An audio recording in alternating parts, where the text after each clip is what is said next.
Bueno, vamos a continuar con las actividades del coloquio. Toca ahora el turno a la licenciada María Magdalena Castillo Portilla, no, pues es otro apellido, y ella es estudiante del programa de maestría que se oferta en esta institución, se encuentra por concluir el primer semestre del segundo año y entonces nos va a presentar lo que lleva trabajado hasta el momento en su trabajo de tesis. Gracias. Bueno, es más o menos como los preliminares del trabajo de tesis. Vamos a hablar un poquito de lo que son simetrías en ecuaciones diferenciales, ¿sale? Entonces, de lo que es la presentación la vamos a llevar de esta forma. Vamos a hablar de los grupos uniparamétricos, acciones locales y cómo el flujo es uno de ellos. Vamos a lo largo de la presentación a trabajar mucho con ejemplos, ¿sí? Para ir dando las definiciones y entender un poquito las definiciones a través de ejemplos sencillos, ¿sale? Y ya por último, para ver qué son los grupos de simetrías, cómo las encontramos y en la primera ecuación en la que las aplicamos hasta ahorita, ¿no? Ahora, cuando nosotros trabajamos ecuaciones diferenciales, vamos a usar técnicas específicas, pero estas van a depender mucho del tipo de ecuación que estemos trabajando. Como han visto en sus clases de ecuaciones diferenciales, pues depende cómo luzca la ecuación, es cómo voy a actuar de diferentes métodos, ¿sale? Pues aquí puse algunos nada más como ejemplo. Ahora, el culpable de que estemos aquí es este señor Sophus-Lie. Él empezó a trabajar, a resolver ecuaciones diferenciales, pero él ocupó técnicas que les llamaban transformaciones infinitesimales, y es de lo que vamos a hablar un poquito ahorita. Bueno, para llegar a lo que son grupos de simetrías yo necesito construir varios conceptos, y eso es lo que voy a ir haciendo con ejemplitos, ¿vale? El primero es el de campos vectoriales. Aquí yo voy a considerar que tengo una variedad, una variedad M, la voy a considerar hasta ahorita nada más como una subvariedad euclidiana. Cuando yo resuelvo sistemas de ecuaciones diferenciales, ¿en dónde viven mis soluciones? Pues en espacios euclidianos, ¿no? Entonces, en ese sentido voy a trabajar con variedades euclidianas, ¿sí? Y voy a denotar por este XM el conjunto de todos los campos vectoriales. Se puede demostrar que en un punto P de la variedad, un campo vectorial en ese punto se puede escribir como una combinación lineal de estos elementos que son las diferenciales, que fungen como base del espacio vectorial, que es el espacio tangente, ¿sale? Ahora, esta estructura de variedad de M yo la voy a empezar a hacer interactuar con otra estructura importante, que son los grupos de Lie, que vamos a definir a continuación. Un grupo de Lie, a grandes rasgos, es una estructura que cumple con diferentes condiciones. La primera es que va a ser variedad diferenciable. La segunda es que va a ser grupo. Y la tercera condición es que las operaciones de grupo también van a ser diferenciables. Bueno, un ejemplito de esto sería el grupo especial ortogonal. Para los que no lo conozcan, en dimensión 2 es un grupo de matrices 2×2, cuya inversa coincide con su traspuesta, y además estas matrices tienen determinante 1. La operación que vamos a considerar en este grupo es la operación del producto de matrices normal, y la matriz identidad va a ser nuestro neutro. Si yo tengo una matriz A en el especial ortogonal, su inversa coincide con su traspuesta, entonces sigue en el especial ortogonal. Dos matrices, si hago el producto también cumple con las condiciones para estar en el especial ortogonal, además de ser una variedad de dimensión n por n-1/2. Ahora voy a definir acción local. No tiene mucha diferencia de la acción de grupos usual, simplemente lo que cambia aquí es la localidad, las condiciones que yo le voy a pedir a un abierto. Entonces, un grupo local de transformaciones actuando sobre una variedad M va a ser un grupo de Lie, y voy a considerar un abierto U.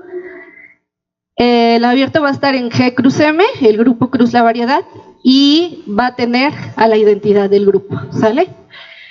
Los axiomas de acción son los mismos, los mismos de acción, simplemente que le voy a pedir que todo lo que yo voy a ocupar siga cayendo en U, en el abierto que definí, ¿sale?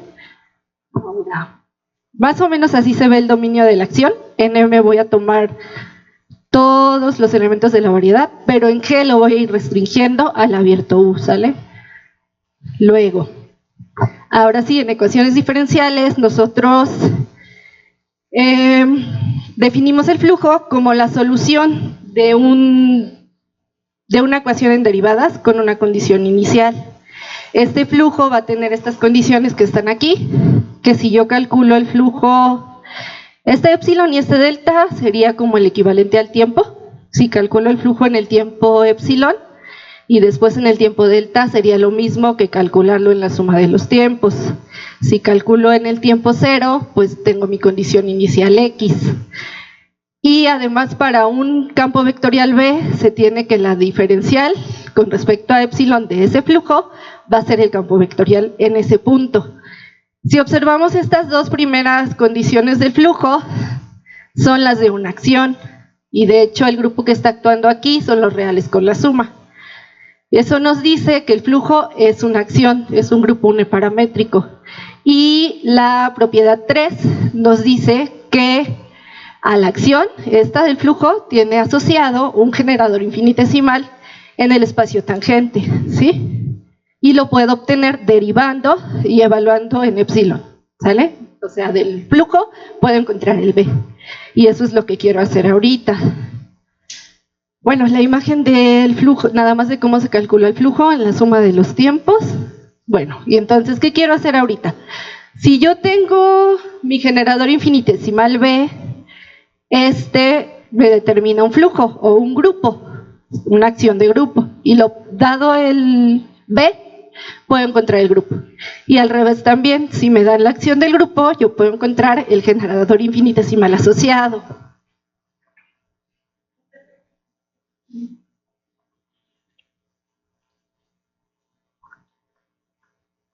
Perdón, es que se me afectan las lágrimas.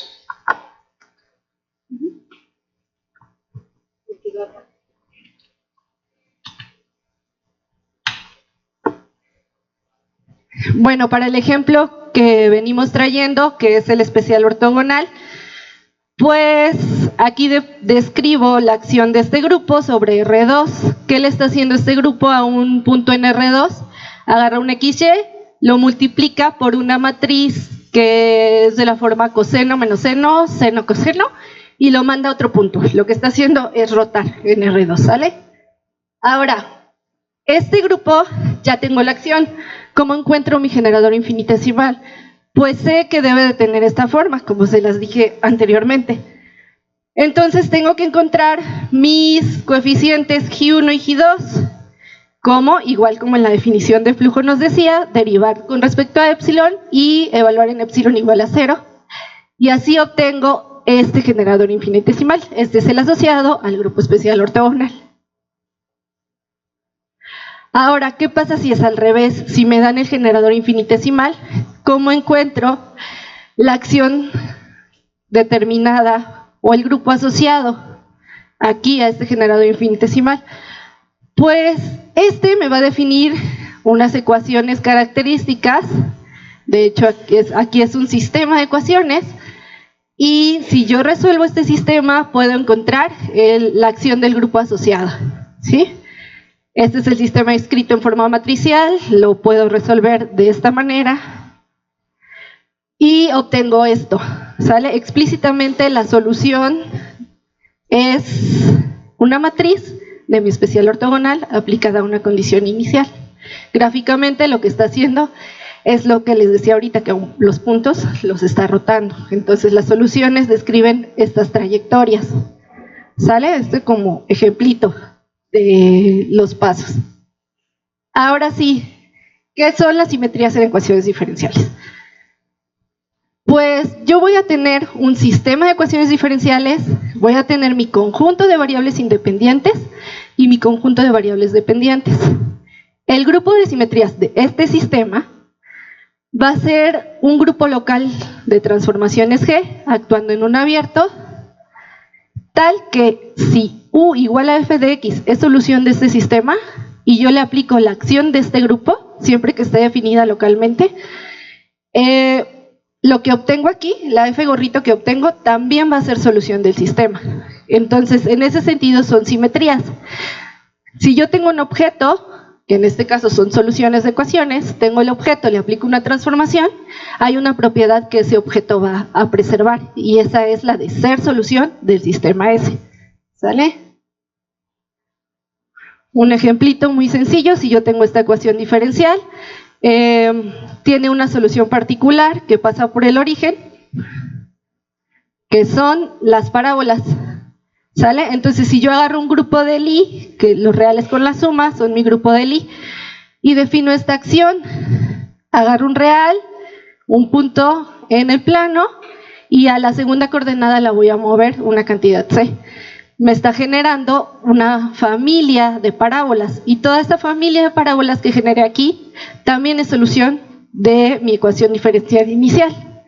¿Sale? Entonces, a eso me refiero cuando hablo de simetrías de ecuaciones diferenciales. Pero ¿cómo las obtengo? ¿No? Pues necesito muchas herramientas, de hecho, ¿no? Para obtener soluciones, para obtener familias de soluciones a partir de una solución particular. Y eso es lo que voy a tratar de ir construyendo aquí. Vamos a considerar que mi espacio de variables independientes es un RP, y de inicio las funciones las voy a tomar como funciones reales, a los valores reales, ¿sale? Entonces, si yo me pongo a calcular todas las derivadas parciales de esta función, voy a tener que hay un numerito pk de derivadas parciales que puedo calcular con el coeficiente binomial, ¿sale? Que son estas que están aquí. Como ejemplito, para que vean lo que significa esta cosa, pues nada más son las derivadas parciales de todos los órdenes. Si mi función iría de R2 a R y quiero calcular todas las parciales de orden 1, el número pk me dice que solo va a haber una, el conjunto J me va a decir que puedo derivar en dirección de la primera o puedo derivar en dirección de la segunda, y obtengo mis dos parciales de primer orden. Si quiero todas las parciales de orden 2, solamente va a haber 3, que ya sabemos que podemos derivar 2 veces en dirección de la primera, o una y una, o 2 en dirección de la segunda, y obtener las 3 correspondientes. Aquí les voy a cambiar la notación para que sea más chiquita y no tenga que escribir todo esto, porque van a ver que después es como un poquito más difícil seguir la notación. Ahora, si yo voy a derivar respecto a, no sé, x 2 veces, a x1 2 veces, lo voy a poner aquí en el j. ¿Sí? Entonces mi función nada más va a ser u, y el subíndice j va a ser respecto a quién voy a estar derivando. Ahora, bueno, ahí mi función iba a los reales, pero ¿qué pasa si la función va a un RQ? Pues hacemos lo mismo, ¿no? Para cada una de estas funciones componentes hay pk derivadas. Entonces, para mi función completa va a haber q por pk, ¿sale? Pk por cada una de las funciones componentes. Y ese numerito lo voy a hacer correr acá arriba, en el R. El R va a ir desde 1 hasta q. Entonces, mi u va a ser mi función, el j que está aquí abajo va a ser respecto a qué, y el R que está arriba va a ser qué función componente estoy derivando. ¿Sí? Y ahora nada más voy a cambiar mi espacio en el que estoy trabajando. ¿De qué manera? Voy a definir al espacio cuyas coordenadas representan a las derivadas de una función desde el orden 0 hasta el orden n, como este producto cartesiano que tengo aquí. Nada más va a ser el u super n, y voy a considerar aquí el u son las derivadas de orden 0, es decir, nada más la función, las de orden 1, orden 2 hasta orden n, y ese va a tener dimensión QPN, ¿sale? Luego, ahora sí, la herramienta que voy a ocupar se llaman prolongaciones. Aquí lo que estoy prolongando es el espacio en donde estoy trabajando. Voy a definir la n prolongación de una función como el vector cuyas componentes van a representar a la función y a todas sus derivadas. Aquí hay un ejemplito. Si mi función fuera de R2 a R, pues mi vector, mi prolongación, mi tercera prolongación sería la función, derivadas de orden 1, derivadas de orden 2 y derivadas hasta orden 3. Ese nos va a decir el numerito aquí arriba de prolongación. Y voy a definir mi espacio de jets, ese va a ser el anterior, pero simplemente le voy a meter las variables independientes. Le voy a meter aquí el x, ¿sale? En la función anterior sería nada más meterle aquí enfrente la x y y, si depende de dos variables. Y ese es mi espacio de jets. Así como prolongo funciones, también puedo prolongar los campos vectoriales. ¿Se acuerdan que al principio les dije que los campos vectoriales eran una combinación lineal de los elementos de la base? Pero ahora yo lo quiero prolongar, no nada más a los de las variables independientes, sino también a la variable dependiente, ¿sale? Entonces voy a escribir mi campo vectorial ya con componentes en X y con componentes en U. Bueno, para esto pues hay una fórmula general de la prolongación. Ven como muchos índices, pero en realidad pues ya en el trabajo práctico pues no hacemos correr tanto los índices, ¿no? Depende del P y el Q en el que trabajemos, en el RN en el que trabajemos. Entonces la prolongación va a ser el vector más otras componentes de todas las derivadas de la función. Estas son las componentes de todas las derivadas de la función que estoy trabajando, ¿sale? Y estos coeficientes se van a calcular con lo que llamamos la derivada total, ¿sí? Aquí nada más a la formulita le vamos a meter las entradas del vector. Ahora, por ejemplo, si estoy trabajando en P igual a 1 y Q igual a 1, es decir, voy de R a R. Nada más hay una variable independiente y una variable dependiente, entonces mi campo vectorial en su prolongación solamente tendría esta forma, variable independiente y variable dependiente. Si ocupo la fórmula general para la primera prolongación, tendría que calcular aquí un coeficiente para considerar la dirección de la primera derivada, ¿sale? Para considerar los cambios en dirección de la primera derivada. Y esto va a estar definido en el espacio 1 jets, ¿sí? Nada más voy a tener un vectorcito de 3 entradas. Es como si estuvieras trabajando en R3. Los cálculos para el coeficiente, y eso que es de R a R, ¿no? Pero pues se pueden calcular con paqueterías también, ¿sí? Entonces, la primera prolongación me resulta esto, ¿no? Tiene componentes en X, en U y en la primera derivada de U. Y la segunda, pues nada más le vamos a agregar la componente en la segunda derivada, que tiene este coeficiente. Ahora, en el ejemplito que tenemos, pues podemos calcular esto explícitamente. Ya teníamos que el campo vectorial asociado al grupo especial ortogonal era este, ¿sí? Ya nada más calculamos la primera prolongación y la segunda prolongación, que ahorita las vamos a seguir ocupando. Pero, bueno, son una herramienta para encontrar simetrías en ecuaciones diferenciales, pero ¿cómo las ocupo? ¿No?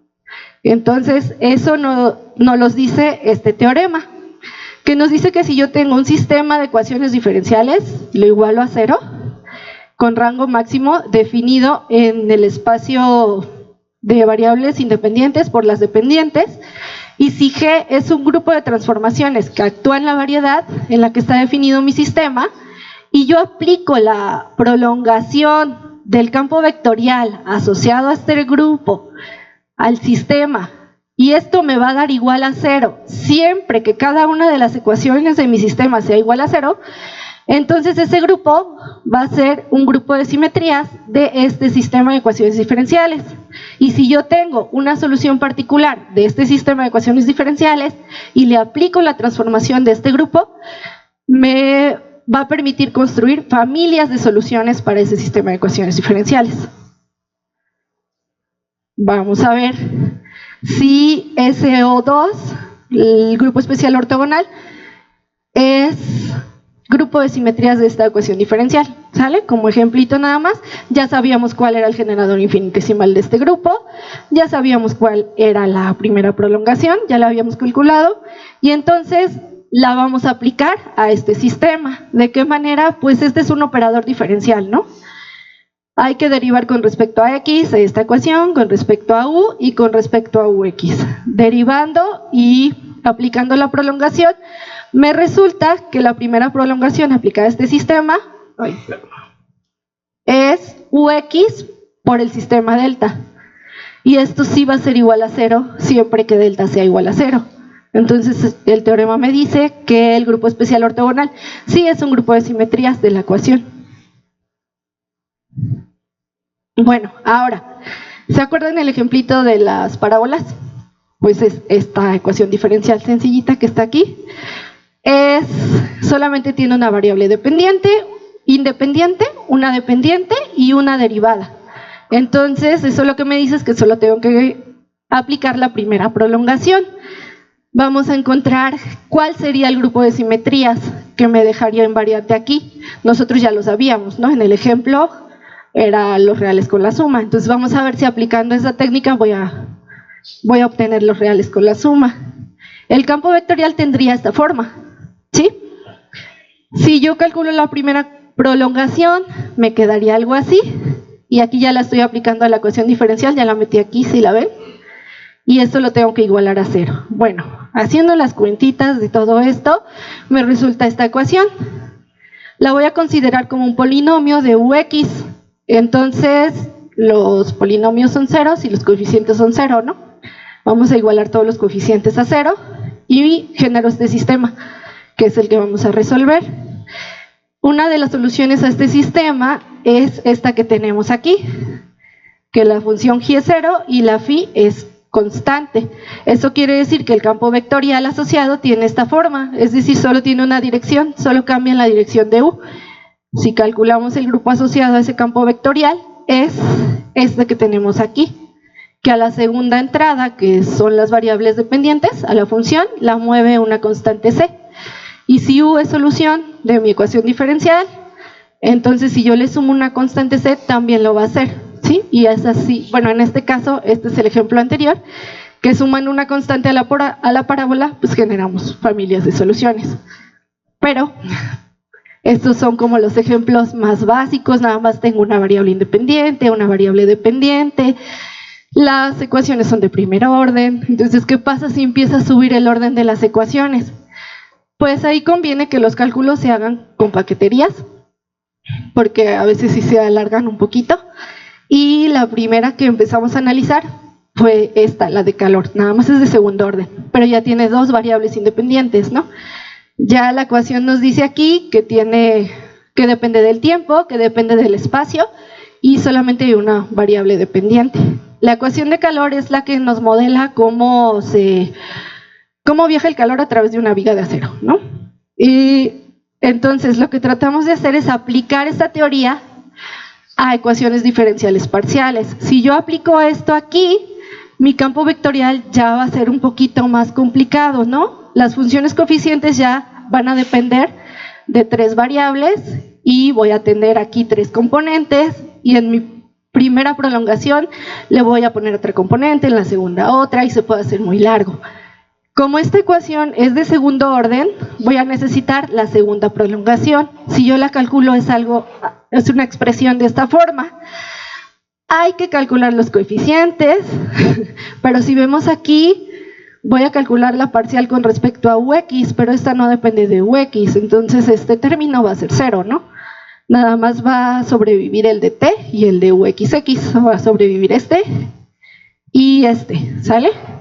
Si yo hago todos esos cálculos, esto me va a generar un sistema un poquito más grande, ¿sí? Le aplico la prolongación a la ecuación, lo igualo a 0 siempre que la ecuación sea 0 y las ecuaciones que determinan el grupo de simetrías van a ser todas estas que yo tengo que resolver para encontrar cómo luce G, cómo luce tau y cómo luce phi. ¿Sí? Después de hacer los cálculos llegamos a que hay 6 campos vectoriales asociados a esta ecuación diferencial. ¿sí? Y cada uno de estos campos vectoriales, si yo lo integro, encuentro el grupo de simetrías. Entonces, pues aquí me dice que hay varios grupos de simetrías para esta ecuación, ¿sí? Si yo aplico estas acciones a alguna solución particular, puedo generar familias de soluciones de la ecuación de calor. Si observan, en particular la ecuación de calor, la función constante es solución, ¿cierto? Entonces esta es una solución particular que es muy sencilla y que yo puedo ocupar para llevarla a pasear a través de estas acciones y generar familias de soluciones. Ahora, ¿qué seguiría? Pues aplicar estos métodos, esta teoría, a ecuaciones diferenciales parciales o a sistemas de ecuaciones diferenciales parciales de los que se tenga poca información y tomar alguna solución particular y a través de los grupos que se generen, pues generar familias de soluciones y también interpretarlas, ¿no? Y bueno, en lo que respecta a esta presentación, pues es todo el material que les traigo. Espero que no los haya enredado mucho. Muchas gracias.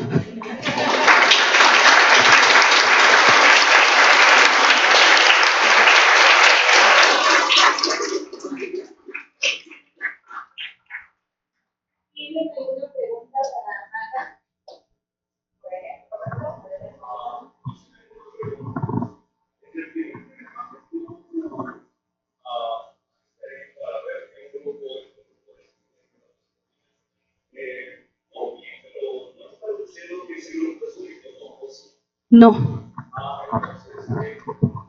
Podría ser el caso de que tengas bueno, un grupo que puedas tener un grupo más grande que también sea un grupo de estudiantes. O alguno de los otros estudiantes que puedas extender. Encuentras un grupo.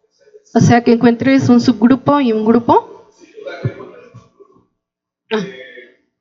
¿Parte de un grupo que también sea de simetrías o cómo? Sí, puede ser que haya un grupo que en el que lo puedas interpretar que también sea como lo que también puedas entender que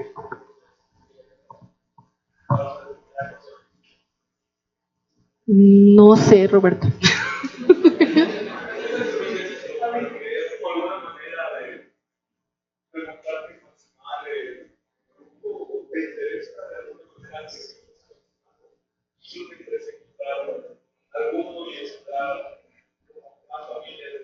Es que la motivación es resolver ecuaciones diferenciales, ¿no? Entonces,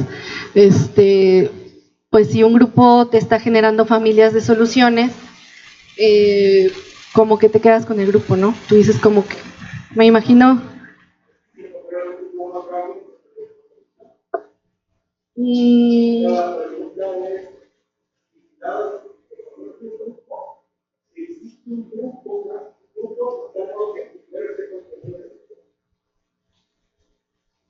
Ajá, y eso, la pregunta es en qué impactan las soluciones, ¿no?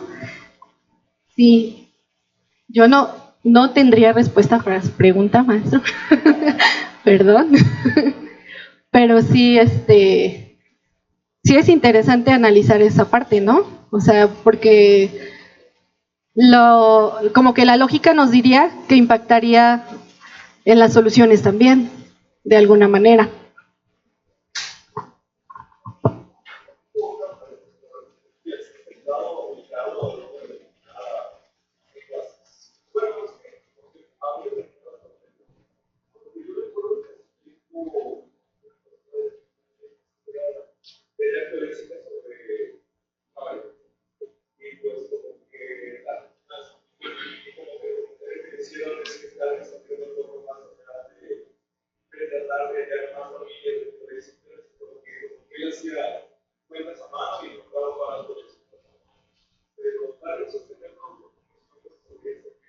Más general.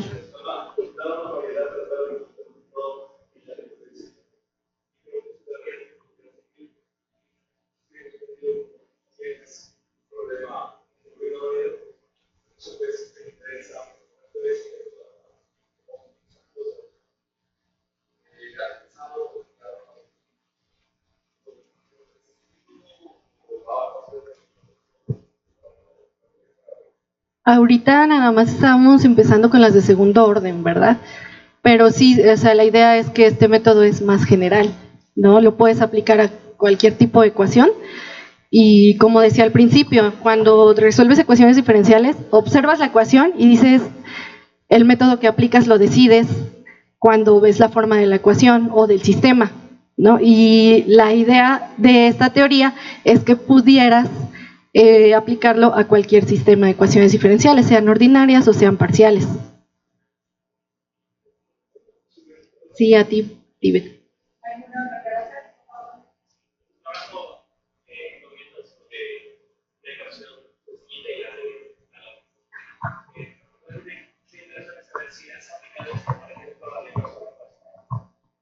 No, no, todavía no, pero ya viste la cara de la doctora.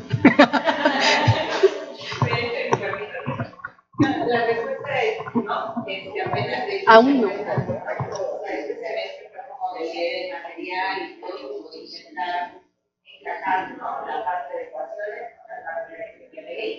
Y bueno, para los es que no anuncié, ¿verdad? Pero ella es especialista del director y la por mí, por eso es que las dos cosas están ahí metidas en ecuaciones de ley. Y entonces, pues este semestre fue de lecturas y de intentar ver cómo improvisar, ¿no? Las cosas. Y pues si la idea es resolver ecuaciones parciales de segundo orden para después avanzar a los sistemas de parciales, que ya una ecuación parcial no siempre es como resolvible, ¿no? Por métodos, digamos, analíticos exactos.